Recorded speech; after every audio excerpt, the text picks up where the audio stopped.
Hey everybody, welcome back to Real Country Crafts. Welcome if you're new. Today we're going inside the tiny house where we removed all of this stuff that was just being stored in there.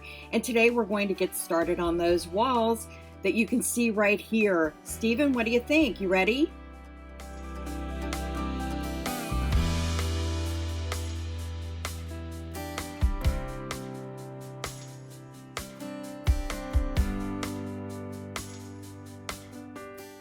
So you know what, guys? Lowe's decided they were not going to deliver my items after all, and I needed that drywall that you saw right there.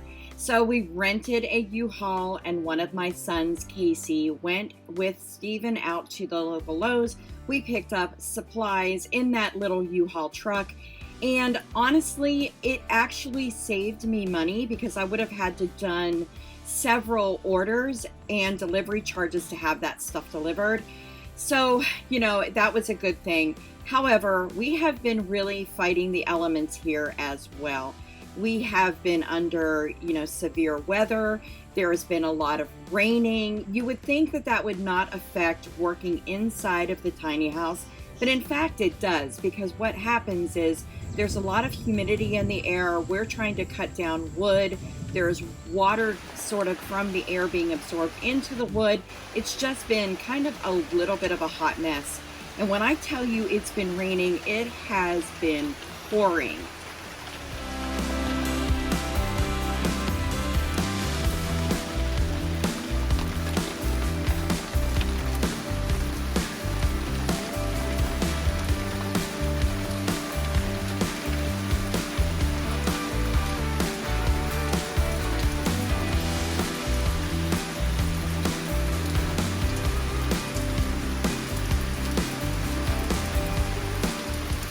And then, of course, this happened.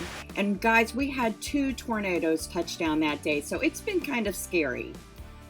But today, guys, today is all about getting these walls down, and we are starting on these today. We had originally thought, well, we'll just take the drywall and go right over top of these, no problem. But as you can see here, none of these boards are the exact same width.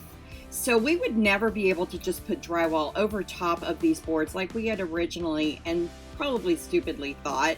But as you can see here, we're going to turn these for you. Look at the difference in these 2 boards. Now this is original barn wood. I know I can hear people going, oh my God, keep that. But you know what? We can't. We can't keep it on the walls. We can't put drywall over top of it. And it's been damaged, bug damage. This has been a building that for us personally, 5 years, has sit really just as storage. So there really was no way to really salvage this wood, sadly.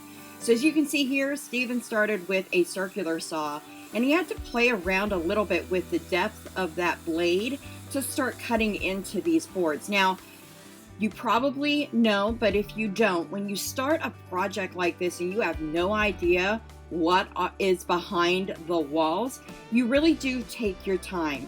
Stephen took a lot of time to really measure the depth and start cutting around a board that kind of goes in the center of these boards in the vertical. So there's a vertical board there, and then horizontally there is also a board behind it that the previous owner used to nail these barnwood boards up on this wall. So he's cutting around that, and then we'll go ahead and start to remove these. This was a tedious process, guys, and it went slower for us in the beginning because, like I said, we had no idea really what is behind this wall at all. But we'll reveal for you here in a little bit exactly what that was. Eventually, Stephen goes from using a circular saw to cut through these boards and actually picked up a reciprocating saw. I'd like to say that that went faster, but in reality, it really didn't.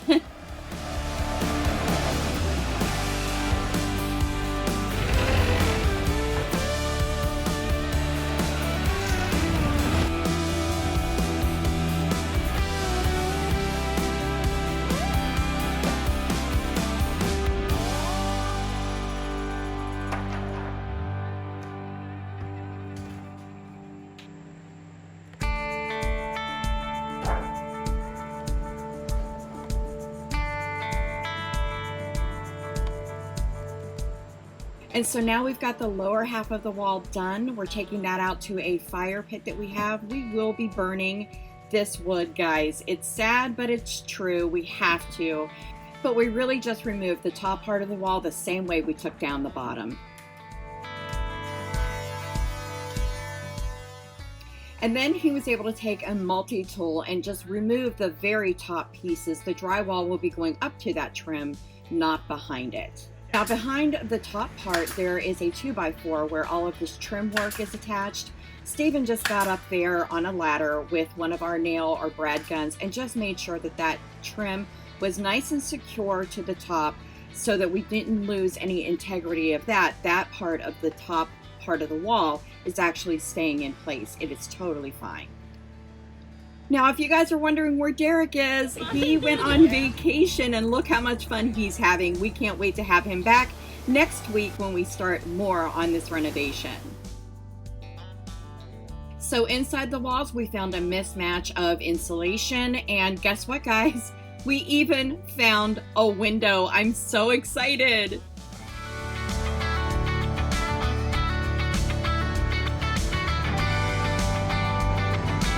We don't know what that is.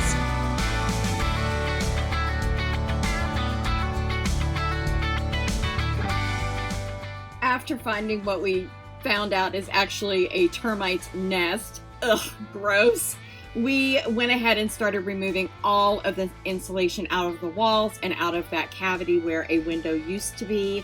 You can literally see outside, and it's really kind of scary, but all of that stuff had to go. Stephen grabbed our shop vac and really started cleaning up all of the remnants that was left over after we pulled it, but we pulled it all and we bagged it. It will all go away very soon. I'm so thankful for my hubby for coming in and inspecting things a little bit. Check out this old color of paint. You guys, I gotta tell you, this spoke to my heart. I actually love the patina on the walls. It's very sad that we are going to have to cover it, but there's a lot of work that needs to be done, and they didn't even take this color all the way to the end of the wall, which is kind of sad. But, you know, I like these old time colors, and I really think off the brick it's really pretty. But all I can see right now in my head is the vision of how this will be completed.